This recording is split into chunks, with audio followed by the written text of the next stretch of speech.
आखिरी प्रयास। एक समय की बात है, एक राज्य में एक प्रतापी राजा राज करता था। एक दिन उसके दरबार में एक विदेशी आदमी आया और उसने राजा को एक सुंदर पत्थर उपहार स्वरूप प्रदान किया। राजा वह पत्थर देख बहुत प्रसन्न हुआ। उसने उस पत्थर से भगवान विष्णु की प्रतिमा का निर्माण कर उसे राज्य के मंदिर में स्थापित करने का निर्णय लिया और प्रतिमा निर्माण का कार्य राज्य के महामंत्री को सौंप दिया। महामंत्री गांव के सर्वश्रेष्ठ मूर्तिकार के पास गया और उसे वह पत्थर देते हुए बोला, महाराज, मंदिर में भगवान विष्णु की प्रतिमा स्थापित करना चाहते हैं। 7 दिवस के भीतर इस पत्थर से भगवान विष्णु की प्रतिमा तैयार कर राजमहल पहुंचा देना। इसके लिए तुम्हें 20 स्वर्ण मुद्राएं दी जाएगी।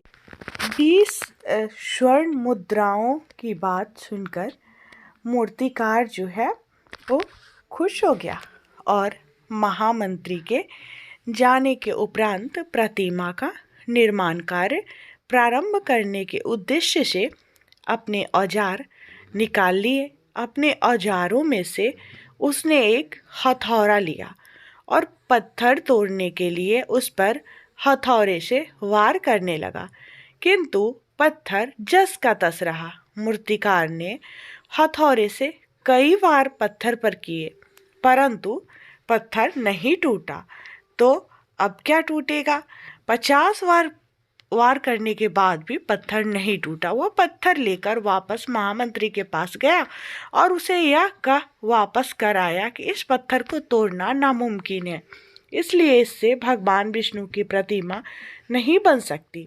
महामंत्री को राजा का आदेश हर स्थिति में पूर्ण करना था, इसीलिए उसने भगवान विष्णु की प्रतिमा निर्मित करने का कार्य गांव के एक साधारण से मूर्तिकार को सौंप दिया।